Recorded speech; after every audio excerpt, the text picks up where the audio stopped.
Une production, Les Podcasteurs.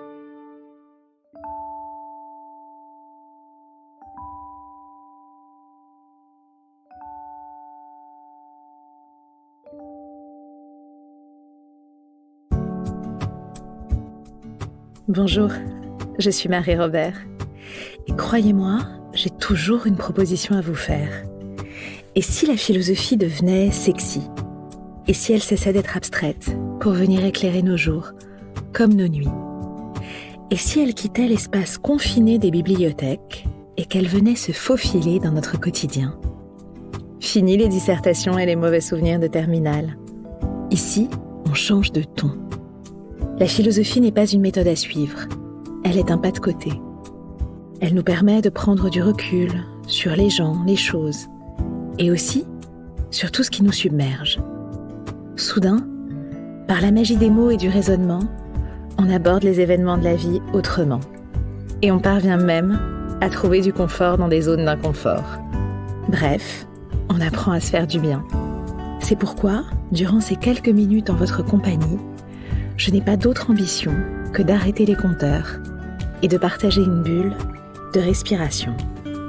Laissons-nous inspirer et faisons ensemble un petit pas de côté. Les dernières semaines que nous venons de vivre ont été éprouvantes dans la sphère publique. L'élection présidentielle a mis en avant nos clivages, nos divergences et surtout, je crois, notre difficulté à dialoguer.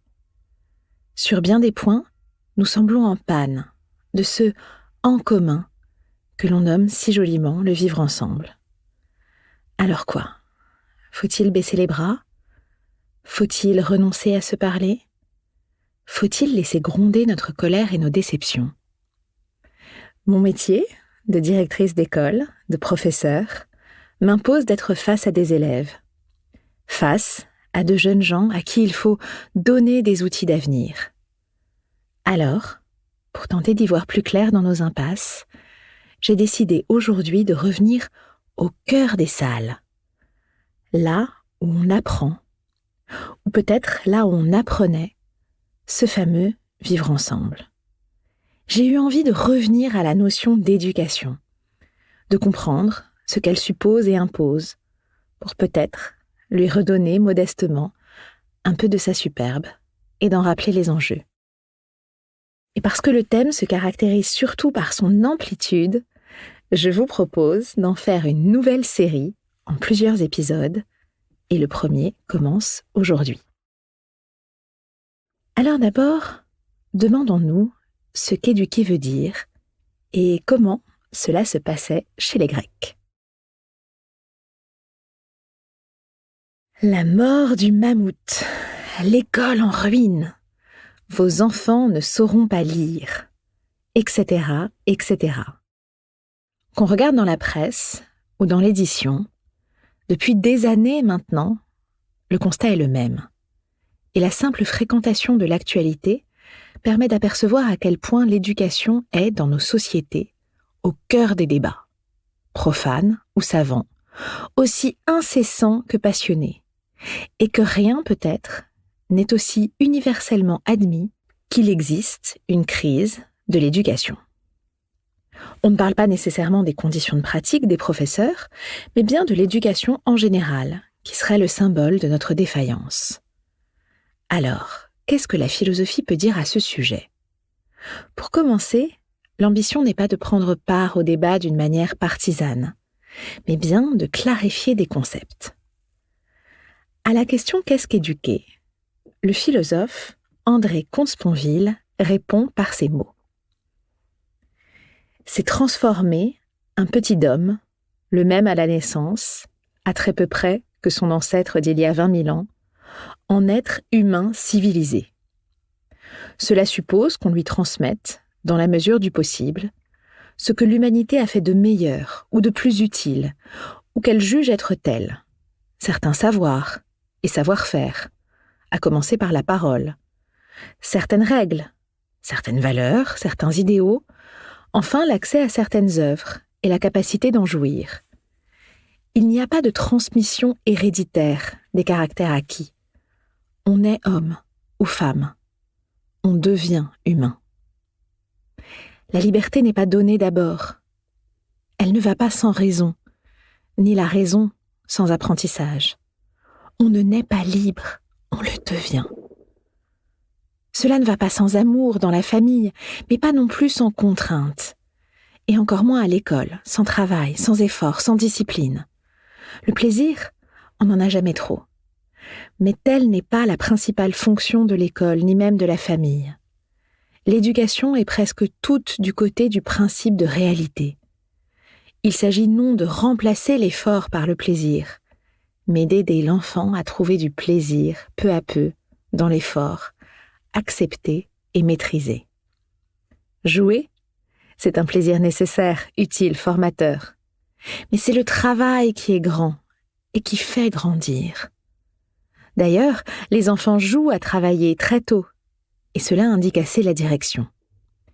L'éducation n'est pas au service des enfants, comme on le dit presque toujours, mais au service des adultes, qu'ils veulent et doivent devenir. Prendre en charge le devenir. Dans cette longue citation d'André Comte-Sponville, ce serait donc la mission de l'éducation. Prendre en charge, en valorisant l'effort et en donnant le goût au plaisir de travailler. L'étymologie, elle aussi, va dans ce sens du devenir. On a prétendu qu'éduquer provenait du latin educere, faire sortir, mettre dehors. En réalité, ce n'est pas tout à fait juste. Le terme viendrait en fait d'un autre verbe, educare, qui signifie élever des animaux ou des plantes, et par extension, prendre soin des enfants. En français du XIXe siècle, éducation a surtout le sens de savoir-vivre, ce qui implique l'adaptation aux normes de la classe supérieure, dite supérieure, à ses symboles, ses valeurs, ses mots de passe, mais aussi une réelle maîtrise de soi. L'homme éduqué est celui qui sait se tenir, au double sens de garder son rang et garder son sang-froid. Tout différent est le mot anglais « education », ce faux ami, dont le sens s'est introduit subrepticement chez nous. « Education » en anglais signifie l'enseignement comme institution, c'est-à-dire le système scolaire et universitaire. An educated person est quelqu'un d'instruit, ce qui ne veut pas dire forcément que c'est quelqu'un de bien élevé. Or, de nos jours, quand on parle de problèmes, de sciences, de grammaire, de ministre de l'éducation, c'est surtout à l'enseignement qu'on pense. Chacun admettra pourtant que l'éducation signifie autre chose que le dressage de l'homme du monde, ou même que la production de diplômés. Alors nous voilà bien avancés. Comment comprendre ce devenir dont parle Comte-Sponville ? Comment le matérialiser ? Essayons d'analyser les synonymes du terme « éduquer ». Les trois principaux synonymes sont « élever »,« enseigner » et « former ». Alors élever se rapporte à l'éducation au sens restreint, pour l'essentiel celle de la famille. Il s'agit d'une éducation spontanée. Les parents dorlotent leur bébé, l'éduquent, ils éveillent sa conscience de l'autre et développent, avant tout langage, son aptitude à communiquer. Mais avouons-le, beaucoup de parents ne programment même pas cela, ils ne le savent pas. La tendresse est éducative, mais elle l'est à son insu. Le deuxième synonyme est enseigner. Enseigner désigne au contraire une éducation intentionnelle. C'est une activité qui s'exerce dans une institution, comme l'école, dont les buts sont explicites, les méthodes plus ou moins codifiées, et qu'assurent des professionnels. Élever et enseigner sont donc des activités différentes, et parfois exclusives l'une de l'autre. La famille élève, l'instituteur, la maîtresse, le professeur des écoles enseigne. Former est autre chose encore. La formation, qu'elle soit technique, professionnelle, militaire, sportive, est la préparation de l'individu à une fonction précise. La fin de l'enseignement, ou du moins son objet, est l'élève. et l'objet de la formation est une fonction. Le devenir humain n'est pas directement en jeu. Il s'agit d'apprendre quelque chose de précis. Par ce petit jeu notionnel, on comprend donc qu'éduquer est en fait une affaire multiple qui concerne différents acteurs, mais dont le point commun est de faire en sorte qu'un individu acquiert quelque chose qu'il n'avait pas avant, ou plutôt qu'il ne percevait pas avant. Mais si nous voulons un peu plus avancer dans notre compréhension, il faut également revenir sur le mot « homme ». Et si le moment était venu de se plonger dans l'histoire de la pensée et de demander aux philosophes de l'Antiquité ce qu'ils en pensent et ce que veut dire pour eux devenir un homme. Il faut 50 ans pour faire un homme, disait Platon, mélangeant, vous allez le voir, le classicisme et une modernité parfois étonnante. Ce philosophe grec élabore dans son académie un programme d'études ambitieux, réservé aux âmes bien nées de la cité. Pour en saisir la nature et la portée que Platon donne à l'éducation, il faut la replacer dans un contexte historique, et en particulier la distinguer de la conception sophistique de l'éducation contre laquelle elle s'est forgée. La réflexion des Grecs sur l'éducation s'est très vite centrée sur la nature même de l'excellence humaine et sur ce qui la définit. En somme, les Grecs se sont demandé en quoi consiste cette excellence et tout simplement si elle peut être ou non enseignée. L'aristocratie de l'époque répondra par la négative, préférant garder ses privilèges intacts.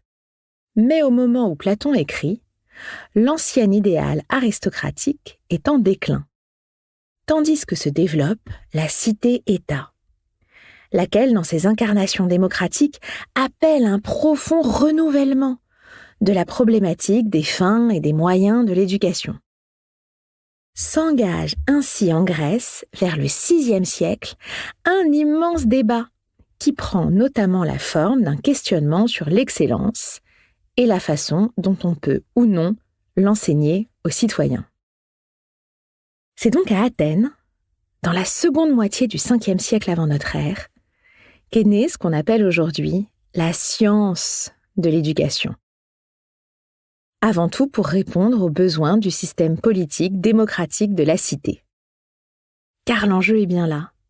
Il s'agit de former des citoyens capables de gérer les affaires publiques. Et pour répondre à ce besoin, purement utilitaire, deux conceptions s'opposent. D'abord, celle des sophistes. Ce sont des professionnels, rétribués, comme le plus célèbre, qui s'appelle Protagoras, pour qui le but de l'enseignement n'est pas d'atteindre une hypothétique vérité, mais bien de savoir comment être le plus efficace par ses actions et par ses discours. Autrement dit, pour Protagoras et les sophistes, il s'agit d'acquérir l'art de persuader par la rhétorique, l'art de bien parler, car l'homme est la mesure de toute chose. C'est donc la première forme d'enseignement supérieur de la civilisation grecque. Les sophistes sont des professeurs itinérants qui rompent avec le modèle affectif de la relation unissant le maître au disciple, l'adulte à l'éphèbe. Ils inaugurent une pratique totalement inédite. Contre une rétribution financière, ils promettent en échange de dispenser un enseignement qui justifie la dépense. Ils s'engagent même à enseigner cette fameuse excellence. Alors, si le contenu et les méthodes de leur enseignement sont divers, tous les sophistes partagent un intérêt marqué pour la rhétorique, discipline récemment apparue et qui est une composante essentielle de leur enseignement. Certains sophistes deviennent vite immensément célèbres et populaires, et une importante clientèle accepte de payer fort le privilège de les avoir pour professeurs. Et voilà qu'est lancé le débat sur le salaire des profs. De l'autre côté, nous avons la conception de Platon, diamétralement opposée à celle des sophistes.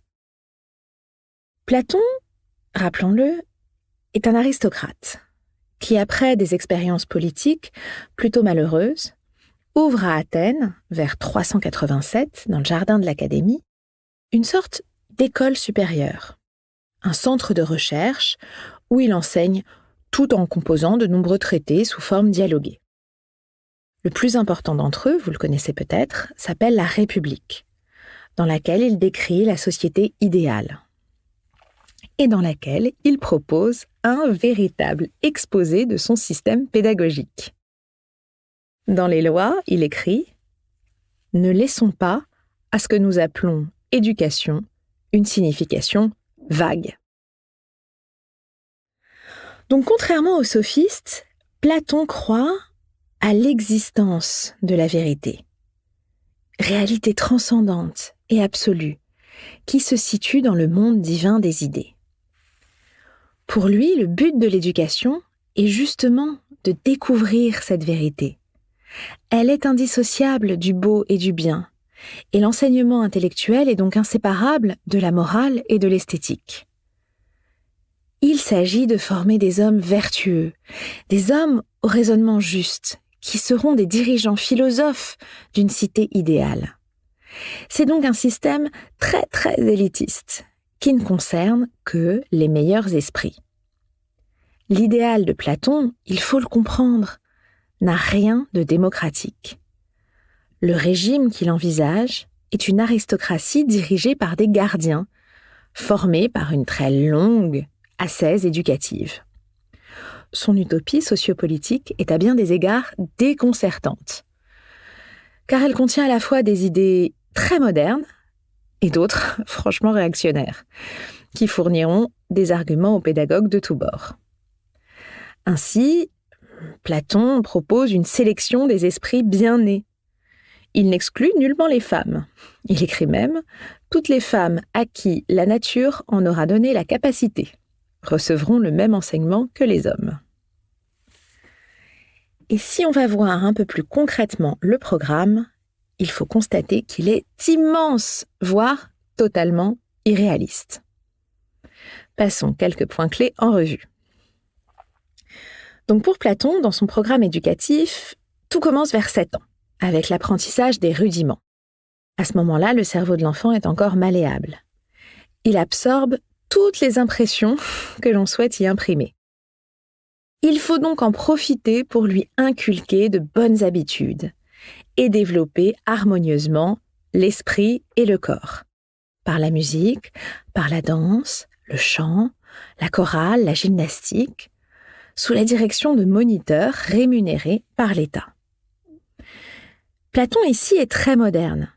Il recommande même la pratique de jeux éducatifs dans des sortes de jardins d'enfants et l'utilisation de méthodes actives, plus lentes mais plus sûres, qu'il qualifie de grands détours ou de vastes circuits. Montessori n'est pas loin. À cet âge, il faut absolument bannir les histoires mythologiques, dit-il, fuir le fantastique et les fictions, tout ce que nous appellerions les contes de fées, toutes ces fantaisies qui, dit-il, nous ont été débitées par Hésiode, aussi bien qu'Homère et le reste des poètes, car ce sont eux, sans doute, qui, ayant mis en avant en œuvre pour les hommes ces contes mensongers, les leur ont débités et continuent à leur débiter. Ces fictions encombrent les jeunes cervelles d'histoires inutiles et immorales, de fables qui égarent l'esprit, flattent les passions, rabaissent les dieux et les grands hommes, détournent de ce qui doit être le grand but de l'éducation, rappelez-vous, la recherche de la vérité. À partir de 10 ans, commencent les études littéraires et de mathématiques. Platon accorde une importance considérable à ces dernières.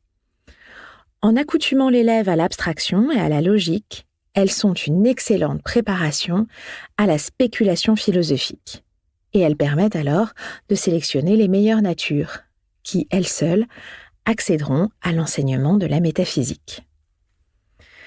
Enfin, à partir de 18 ans, on insiste sur la formation physique, et la formation militaire. Car oui, le bon citoyen doit aussi être capable de défendre la cité. Et ensuite viennent 10 ans d'études des sciences et des mathématiques, 5 ans de dialectique, 15 ans de stage dans les affaires publiques. Bref, vous comprenez mieux, il faut 50 ans pour faire un homme. D'une certaine façon, le système de Platon pourrait être considéré comme l'ébauche d'une formation continue. Mais il m'est impossible de décrire le programme de Platon sans parler de Socrate, qui occupe lui aussi une place exceptionnelle dans l'histoire de l'éducation. Son adage est assez connu. « Tu es le plus savant des hommes parce que tu sais que tu ne sais rien », lui aurait dit l'oracle de Delphes. Lui n'a donc rien à transmettre. Dans sa pensée, chaque homme a déjà en lui le savoir, un peu comme la femme enceinte a en elle son enfant. Le rôle du pédagogue est semblable à celui de la sage-femme. D'ailleurs, c'était le métier de sa mère. Accoucher les esprits, faire sortir les vérités que chacun porte en soi. C'est ce qu'on appelle l'art de la maïeutique. Son art de l'accouchement consiste à dialoguer, à poser des questions pour guider l'élève jusqu'à la découverte de la vérité. Accouchement d'une intuition, chez Socrate, enseignement d'élite pour privilégier chez Platon, ou alors cours payant accessible à tous chez les sophistes. Vous pouvez le constater, les bases de notre réflexion, et peut-être de nos discordes actuels, sont déjà posées. Dans un prochain épisode, nous irons cette fois-ci voir du côté de Rousseau, et aussi du côté des grands pédagogues du début du XXe siècle. Mais pour l'instant, je vous laisse sur ces quelques mots d'Emmanuel Kant qui, j'espère, vous donneront matière à penser. L'homme ne peut devenir homme que par l'éducation. Il n'est que ce que l'éducation fait de lui. Il faut bien remarquer que l'homme n'est éduqué que par des hommes, et par des hommes qui ont également été éduqués. Ordinairement, les parents élèvent leurs enfants, seulement en vue de les adapter au monde actuel, si corrompu soit-il. Ils devraient bien plutôt leur donner une éducation meilleure, afin qu'un meilleur état puisse en sortir dans l'avenir. Kant, réflexion sur l'éducation. Si ce sujet vous intéresse, je ne peux que vous inciter à lire les ouvrages de Platon, en particulier La République. J'espère que cet épisode vous a plu et vous a donné envie d'échanger, de débattre, de confronter, d'éduquer et de saluer tous les professeurs qui chaque jour construisent l'avenir. Merci pour votre écoute. N'oubliez pas qu'ici, il n'est pas question de leçons, mais juste d'une proposition, d'une hypothèse qu'il vous appartient de confirmer ou non. On se retrouve dans 15 jours. En attendant, n'oubliez pas de lire, d'oser et de vous rappeler qu'il n'y a rien de plus sexy que la philosophie.